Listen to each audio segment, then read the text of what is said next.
Assalamualaikum warahmatullahi wabarakatuh. Selamat pagi anak-anak. Gimana keadaan kalian? Sehat? Alhamdulillah kalau sehat. Semoga kita selalu dalam lindungan Allah Subhanahu wa taala ya anak-anak ya. Baiklah anak-anak, sebelum kita mengawali pelajaran kita hari ini, alangkah baiknya kita berdoa dulu supaya apa yang kita pelajari hari ini mudah dimengerti dan dipahami oleh anak-anak sekalian ya anak-anak ya. Nah, silakan pimpin doa ketua kelas.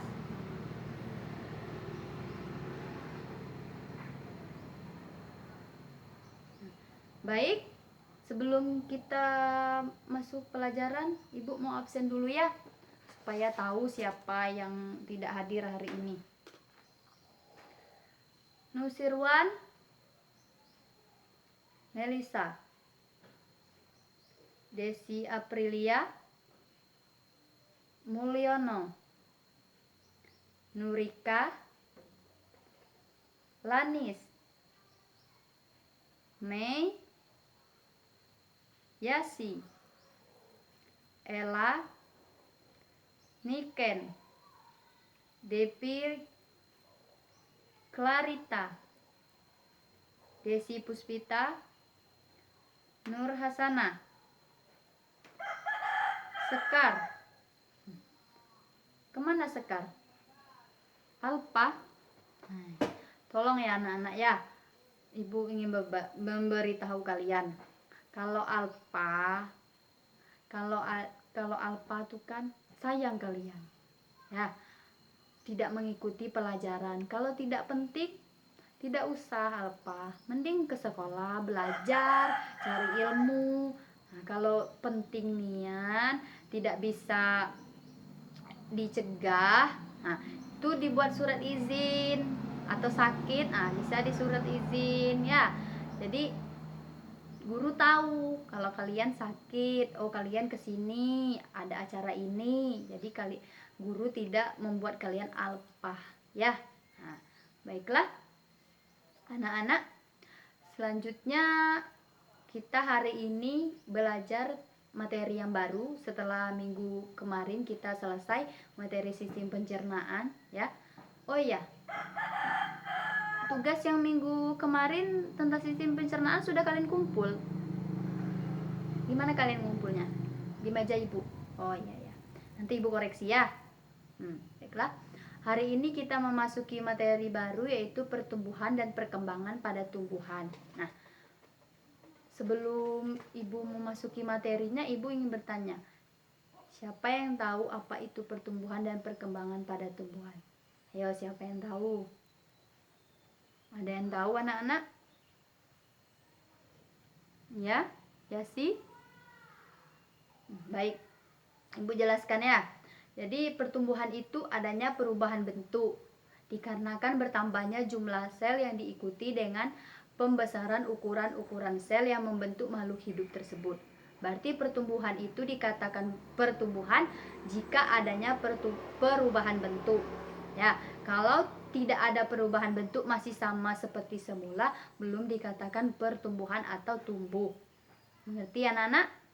Nah, selanjutnya perkembangan. Nah, di sini perkembangan adalah proses perubahan fungsi organ-organ tubuh yang menjadi lebih kompleks. Berarti yang semulanya belum lengkap menjadi lengkap. Perkembangan ini terjadi karena adanya diferensiasi sel. Nah, berarti apa anak-anak pertumbuhan dan perkembangan? Betul, adanya perubahan bentuk. Itu pertumbuhan. Kalau perkembangan adanya proses perubahan fungsi organ-organ tubuh. Paham? Bagus. Nah, selanjutnya pertumbuhan pada tumbuhan ada dua bagian. Yang pertama ada yang primer dan yang kedua sekunder. Nah, kalau pertumbuhan primer itu pertumbuhan yang sangat mendasar sekali yang terjadi pada tumbuhan. Nah, pertumbuhan primer terjadi karena sel-sel pada jaringan meristemnya melakukan pembelahan secara terus-menerus. Nah, berarti pada pertumbuhan primer itu jaringan meristemnya mengalami pembelahan secara terus-menerus. Ya. Nah, terus pada pertumbuhan primer ini ada 3 titik pertumbuhannya. Yang pertama pada ujung akar, kedua pada daerah pemanjangan, dan ketiga di daerah diferensiasi. Nah, apa itu di daerah ujung akar, daerah pemanjangan, dan daerah diferensiasi? Ada yang tahu? Nah, Ibu jelaskan ya. Nah, pada ujung akar yang pertama itu sel-sel yang berkembang pada ujung akar akan membentuk jaringan penyusun akar. Paham? Ibu rasa paham lah kalian, enggak? Nah, seperti contohnya tuh pada epidermis, endodermis, korteks, dan silinder pusat ya anak-anak ya. Nah, kalau daerah pemanjangan itu setelah daerah pembelahan. Nah, di sini tumbuhan ditandai dengan bertambahnya ukuran tumbuhan tersebut. Ya, paham? Paham. Nah, ketiga daerah diferensiasi. Nah, pada daerah diferensiasi ini sel-sel yang bertumbuh di daerah diferensiasi berkembang membentuk sel-sel dengan fungsi khusus. Paham anak-anak sampai di sini? Nah, selanjutnya pertumbuhan sekunder. Nah, pertumbuhan sekunder ini pertumbuhan ditandai dengan pelebaran batang, penambangan lingkaran tahun, dan jaringan parenkim yang menghubung kulit kayu dengan empelur atau juga disebut dengan jari-jari empelur. Paham anak-anak sampai di sini yang Ibu jelaskan anak-anak atau mau diulangi lagi? Paham? Alhamdulillah kalau paham. Nah, baik anak-anak, kita kan belajar pertumbuhan dan perkembangan pada tumbuhan. Nah, Ibu akan memberi 2 contoh tanaman yang berhubungan pada pertumbuhan dan perkembangan tumbuhan yang akan menjadi media pembelajaran kita hari ini supaya kita lebih memahami dan mengerti ya. Baik. Langsung saja. Nah, ini 2 tanaman yang Ibu maksud. Yang satu kecil, yang satunya lagi besar. Nah, yang dikatakan pertumbuhan itu yang tumbuhan yang ini. Kenapa tumbuhan yang ini tidak yang ini? Nah, karena tumbuhan yang ini sudah mengalami perubahan bentuk. Nah, kenapa sudah mengalami perubahan bentuk? Karena dia sudah mengalami pertumbuhan. Nah, yang dikatakan mengalami pertumbuhan tadi kan ditandai dengan bertambahnya jumlah sel, jumlah massa selnya sudah bertambah, jumlah volume selnya juga bertambah karena sudah bertumbuh. Dari yang semulanya kecil tadi, nah, sudah tumbuh menjadi besar. Nah, kalau yang satunya tidak tumbuh, tidak mengalami pertumbuhan, dia tetap menjadi tumbuhan seperti semula awal dia tumbuh, tidak mengalami pertumbuhan ya, dan juga tidak mengalami perkembangan pada tumbuhan ini. Dia kerdil kecil saja, tidak mengalami pertumbuhan ya. Nah, kalau tumbuhan yang satunya sudah mengalami pertumbuhan. Nah, tumbuhan ini juga bersifat irreversibel. Maksud bersifat irreversibel, dia tidak bisa balik lagi. Maksud tidak balik lagi itu dia tingginya sudah mentok, sudah tinggi, sudah pas, sudah maksimal. Nah, tidak bisa lagi balik seperti semula dia ditanam. Tidak bisa kembali kecil. Ya, karena sudah mentok. Sudah tingginya sudah pas, sudah maksimal. Nah, sudah maksimal kan? Nah, kalau yang ini seperti ini saja, tidak mengalami perubahan. Ya. Nah, selanjutnya, iya Bu, kapan ya tumbuhan itu dikatakan dewasa? Nah, tumbuhan itu dikatakan dewasa jika alat reproduksi regeneratifnya sudah berfungsi. Maksudnya Bu, alat reproduksi regeneratifnya sudah berfungsi? Iya, sudah berfungsi dengan baik. Apa buktinya Bu? Nah, buktinya itu ditandai dengan adanya bunga pada tanaman. Nah, kan sudah berbunga. Nah, berarti kalau tanaman sudah berbunga, berarti tanaman itu sudah dewasa ya anak-anak ya. Nah, nanti kalau Kalian di rumah, kalian lihat tanaman kalian di rumah. Kalian lihat tanaman kalian amati tanaman kalian, mana yang mengalami pertumbuhan, mana yang tidak mengalami pertumbuhan. Nah, seperti contoh tumbuhan dua ini, yang ini mengalami pertumbuhan, yang ini tidak. Ya. Nah, terus kalian juga bisa mengamati, oh, tumbuhan saya sudah dewasa loh. Kalian bisa bilang begitu dengan teman-teman kalian. Nah, teman-teman kalian yang belum paham, kok bisa tumbuhan kamu bilang sudah dewasa, kata teman-teman kalian. Yalah, karena sudah ada bunganya. Kata ibu guru saya, kalau sudah ada bunganya dikatakan sudah dewasa karena alat reproduksi regeneratifnya sudah berfungsi anak-anak ya, dengan ditandai tumbuhnya bunga pada tanaman tersebut. Nah, jadi kapan ya terjadinya pertumbuhan dan perkembangan, Bu? Nah, jadi pertumbuhan dan perkembangan ini terjadi beriringan, tidak dulu perkembangan, tidak dulu pertumbuhan, karena terjadinya beriringan. Paham sampai di sini anak-anak? Nah, coba Ibu tanyakan lagi ya. Mana tahu kalian belum paham kan? Nah, mana tumbuhan antara dua ini yang mengalami pertumbuhan anak-anak? Mana? Yang mana? Ayo tunjuk yang mana? Ya, betul yang ini. Kenapa yang ini mengalami pertumbuhan anak-anak? Nah, iya betul. Betul yang dikatakan Yasi, pintar anak ibu. Nah, yang dikatakan Yasi itu betul. Karena tingginya sudah tumbuh, bentuknya sudah ada. Terus jumlah selnya, kata Yasi tadi kan. Jumlah volume selnya sudah bertambah, massa selnya sudah bertambah, dan tingginya juga sudah bertambah, bentuk tumbuhannya juga sudah tinggi dan besar. Yang satu ini tidak mengalami pertumbuhan. Nah, paham? Nah, Ibu tanya lagi ya. Yang dikatakan sudah dewasa tumbuhan itu bagaimana ya? Nah, ayo anak-anak, siapa yang tahu? Nah, ayo, Niken? Tahu? Ya, betul ya dikata Niken.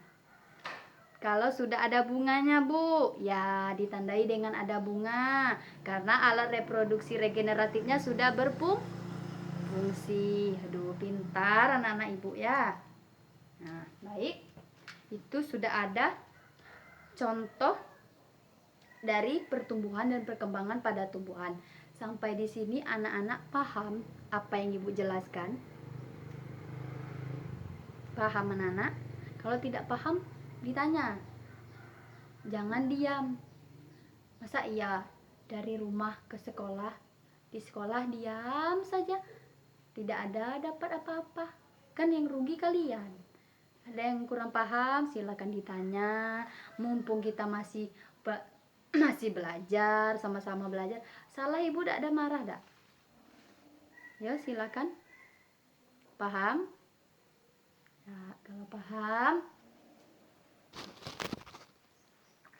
Nah, selanjutnya pada pertumbuhan dan perkembangan tumbuhan itu juga melalui 3 tahap awal pertumbuhan dan perkembangannya.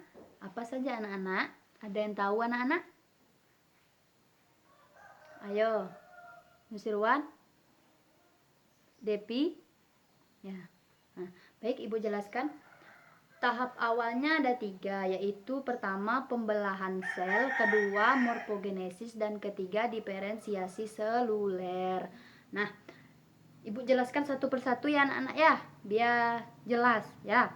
Jadi, yang pertama pembelahan sel. Nah, yang dikatakan pembelahan sel. Nah, pembelahan sel itu dari zigot itu kemudian terjadi proses pembelahan mitosis berkali-kali sampai terbentuk jaringan embrional.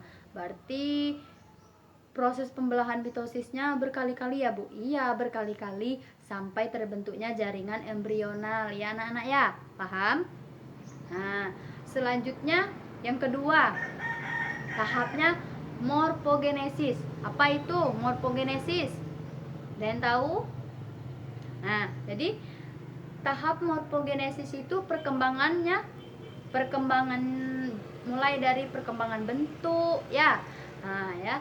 Jadi di sini yang tadinya jaringan embrional itu kemudian melakukan perkembangan. Bentuknya berubah sehingga terbentuk sistem akar dan kemudian sistem pertunasan. Nah, berarti mulai berbentuk, mulai berubah ya. Mulai berubah sehingga terbentuk sistem akar dan sistem pertunasan.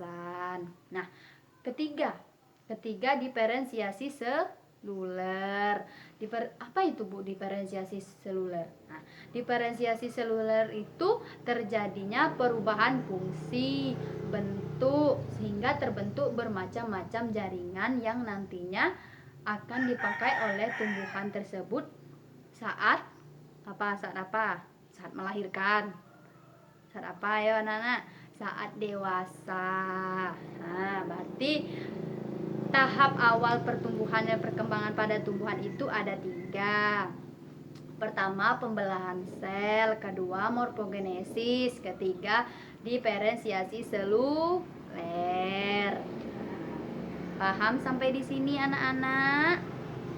Ibu rasa paham lah kalian dak masalah tumbuhan nih. Kalian kan sering nanam tumbuhan, nanam bunga di rumah dak? Masa ya tak paham kalian? Ya, paham dak? Alhamdulillah kalau paham. Nah, baik, kita lanjutkan lagi anak-anak ya. Paham dak yang tadi dak? Nah, selanjutnya itu faktor-faktor yang mempengaruhi pertumbuhan dan perkembangan pada tumbuhan ada 2. Apa saja faktornya anak-anak? Ayo, siapa yang tahu? Ya, Clarita. Faktor apa? Ayo, siapa yang tahu? Baik. Betul yang dikatakan Clarita tadi, faktor internal atau dalam, Bu. Nah, betul. Yang satunya lagi apa? Faktor apa? Ayo Niken, faktor apa? Faktor eksternal atau luar. Jadi faktor yang mempengaruhi pertumbuhan dan perkembangan pada tumbuhan itu ada 2. Faktor dalam atau internal, faktor luar atau eksternal. Nah, apa itu faktor dalam dan faktor luar itu? Kok bisa ada faktor dalam dan faktor luar pada pertumbuhan dan perkembangan tumbuhan ini? Nah, ada yang tahu?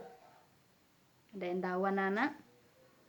Nah, jadi pada pertumbuhan dan perkembangan ini ada faktor-faktornya. Yang pertama faktor dalam, Ibu jelaskan ya. Nah, faktor dalam itu faktor yang mempengaruhi pertumbuhan tumbuhan. Nah, itu tergantung pada gen dan hormonnya, berarti ya. Nah, faktor dalamnya. Terus Ibu akan menjelaskan macam-macam hormon pada tumbuhannya itu, ya. Nah, yang pertama itu hormonnya ada auksin, ada giberelin, ada sitokinin, ada asam absitat atau dormin, ada kalin, ada gas etilen dan asam tromalin. Nah, ada yang tahu dengan fungsi hormon-hormon tersebut? Ibu bilang tadi ada yang tahu? Nah, kalin apa Clarita? Ya, betul. Asam tromalin, Mei. Betul. Giberelin, Nurika, apa? Betul. Nur Hasana, apa? Sitokinin. Ya, pintar anak-anak ibu nih. Jadi ibu jelaskan ya anak-anak ya, biar tambah paham kalian. Nah, hormon yang ada pada tumbuhan itu seperti yang ada tadi tuh yang ibu jelaskan tadi. Pertama auksin. Nah, hormon auksin itu berfungsi untuk pertumbuhan buah dan diferensiasi sel.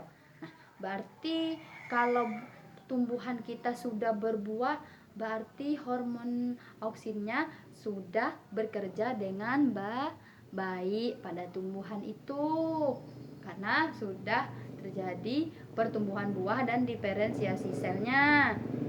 Yang kedua, giberelin. Nah, apa itu? Yang dikatakan tadi itu kan? Betul. Nah, Giberelin itu berfungsi dalam merangsang pembentukan serbuk sari dan membuat pertumbuhan menjadi besar. Berarti pertumbuhan besar dan serbuk-serbuk sarinya itu ada karena adanya hormon giberelin. Selanjutnya sitokinin. Nah, apa itu sitokinin? Fungsi dari hormon sitokinin ini untuk memperpanjang usia jaringan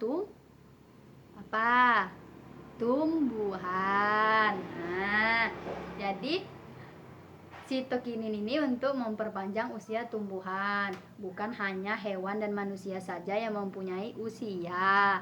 Tumbuhan juga mempunyai usia. Nah, selanjutnya asam absitat atau dormin. Apa itu? Nah, yaitu untuk mempertahankan kelangsungan hidup tumbuhan saat ada pengaruh buruk dari lingkungan luar. Berarti tumbuhan itu juga mempunyai pengaruh buruk dari lingkungan luarnya. Berarti tidak juga ada pengaruh buruk, pengaruh baiknya berarti ya. Nah, selanjutnya kalin. Nah, untuk apa kalin? Nah, kalin itu untuk merangsang pembentukan akar. Nah, selanjutnya gas etilen. Gas etilen itu apa? Kok ada di tumbuhan, Bu, gas-gas? Gas itu kan untuk masak. Salah. Di tumbuhan juga ada gas, tapi gas etilen. Nah, gas etilen itu untuk mempercepat pemasakan buah. Pemasakan buah mentah itu juga membantu dalam penebalan batang. Nah, sama saja dengan gas-gas yang kita untuk masak dah. Nah, kalau di tumbuhan untuk pemasakan buah mentah. Kalau kita untuk masak sayur, sambal dah. Nah, jadi yang selanjutnya asam tromalin. Nah, untuk apa asam tromalin? Untuk memperbaiki jaringan yang luka pada akar atau batang. Nah, berarti hormon-hormonnya baik, mempunyai fungsi dan peran masing-masing. Ada yang untuk pertumbuhan buah, perpanjangan usia, mempertahankan kelangsungan hidup tumbuhan tersebut, pembentukan akar, mempercepat pemasakan buah, dan memperbaiki jaringan luka pada akar dan batang tumbuhan. Nah, yang pertama faktor dalamnya, yang kedua faktor luar. Nah, faktor luarnya itu yaitu materi lain yang luar dari tumbuhan itu sendiri tersebut ya, seperti nutrisi, cahaya matahari, suhu, dan kadar air. Nah, ada yang tahu fungsi dari keempat itu? Ayo, Ibu jelaskan ya. Nah, nutrisi yang dibutuhkan oleh tumbuhan dalam jumlah banyak dan sedikit juga ada namanya. Nah, nutrisi yang dibutuhkan dalam tumbuhan dalam jumlah banyak itu disebut makronutrien, sedangkan dalam jumlah sedikit itu mikronutrien. Nah, paham sampai di situ anak-anak? Paham. Nah, cahaya matahari. Nah, cahaya matahari sangat berpengaruh dalam proses pertumbuhan dan perkembangan pada tumbuhan hijau karena cahaya digunakan untuk membantu proses fotosintesisnya. Itu proses pembentukan makanan pada apa? Pada tumbuhan ya. Nah, selanjutnya suhu. Suhu itu untuk cara tumbuhan bertahan hidup akan suhu yang tidak tetap dengan mengatur proses penguapannya yang terjadi pada daun. Jika suhunya tinggi, tumbuhan akan meningkatkan proses penguapannya dan menurunkannya ketika suhu rendah. Mengerti anak-anak? Nah, selanjutnya kadar air. Nah, kadar air memiliki peranan penting dalam proses pertumbuhan dan perkembangan pada tumbuhan. Karena apa? Ada yang tahu karena apa kadar air sangat penting untuk tumbuhan? Iya, penting lah. Nah, karena airlah yang mengatur laju pada proses fotosintesis dan mengedarkan hasilnya pada seluruh bagian tubuh sel tumbuhan. Cobalah, air kan digunakan Kalau kita punya tanaman bunga atau tanaman apa, pasti setiap pagi kita siram pakai air tanaman itu. Kita siram sorenya pakai air. Berarti air itu sangat berperan penting. Itu faktor luarnya. Ngerti anak-anak? Ngerti? Nah, ibu itu ya. Ibu ingin bertanya dengan kalian ya. Kalau kalian tadi kan kalian bilang mengerti, ibu. Nah, ibu tes kalian ya. Ibu tanya ya. Apa itu pertumbuhan dan perkembangan? Ada yang tahu? Ya. Ya, Clarita? Depi? Betul. Tepuk tangan untuk teman-temannya.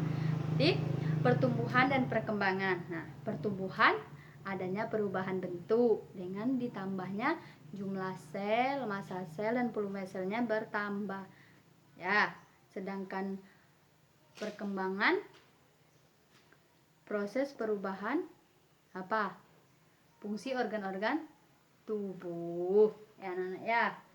Terus, faktor yang mempengaruhi pertumbuhan dan perkembangan pada tumbuhan. Ada berapa? Ada dua. Yang pertama faktor dalam, kedua faktor luar. Pada faktor dalam apa saja? Hormon-hormonnya. Auksin, giberelin, sitokinin, asam absitat atau dormin, kalin, asam tromalin dan gas etilen ya. Kalau faktor luar, nutrisi, cahaya matahari, suhu dan kadar air. Nah, selanjutnya Ibu ingin bertanya dengan Mulyono. 3 tahap awal pertumbuhan dan perkembangan pada tumbuhan. 3 tahap awalnya apa saja? Apa? Pembelahan sel, ya betul. Terus morfogenesis, ya. Selanjutnya diferensiasi apa Mulyono? Seluler, ya betul. Nah, pintar. Ibu tanyakan satu lagi ya. Yang pada tumbuhan ini, mana yang mengalami pertumbuhan? Ada yang tahu? Yang ini, ya betul. Kenapa yang mengalami pertumbuhan? Karena tinggi saja? Tidak. Ya, karena massa selnya bertambah. Jumlah selnya bertambah. Terus jumlah volumenya, nah, tingginya juga bertambah ya. Kalau yang tumbuhan yang satunya tidak mengalami pertumbuhan karena seperti ini saja ya. Baik anak-anak, mungkin itu saja materi kita hari ini. Sebelum, oh iya ibu lupa, PR ya untuk minggu depan. Tunggu ibu cari dulu. Di halaman 23 tentang materi pertumbuhan dan perkembangan pada tumbuhan. Pilihan ganda cukup 5 saja, pilihan ganda 5 esai. Dikumpul minggu depan di meja ibu ya. Nanti ibu koreksi. Dikumpul di meja ibu. Ya. Nah. Ingat itu PR tugas minggu depan, dikumpul minggu depan. Jangan tidak ada yang mengumpul. Kalian masuk semua ya. Jangan pula pas minggu depan nak ngumpul PR ada yang tidak hadir gara-gara tidak mengisi PR ya. Nah, sebelum ibu mengakhiri pelajaran kita hari ini, ada yang ingin ditanyakan atau yang belum mengerti, kalian silakan bertanya. Ada? Tidak? Ya. Ada? Nah, apa? Silakan Mulyono, apa yang ingin ditanyakan? Iya, dikumpulnya minggu depan. Sebelum masuk kelas, dikumpul PR-nya lebih dulu ya. Ada yang tanyakan lagi? Baiklah, kalau tidak ada pertanyaan lagi, kalau kalian sudah paham, Ibu rasa kalian paham, Ibu akhiri materi pada hari ini. Jika ada kesalahan dan kehilapan dalam penyebutan materi Ibu hari ini, Ibu minta maaf. Ibu akhiri wabillahi taufiq wal hidayah. Wassalamualaikum warahmatullahi wabarakatuh.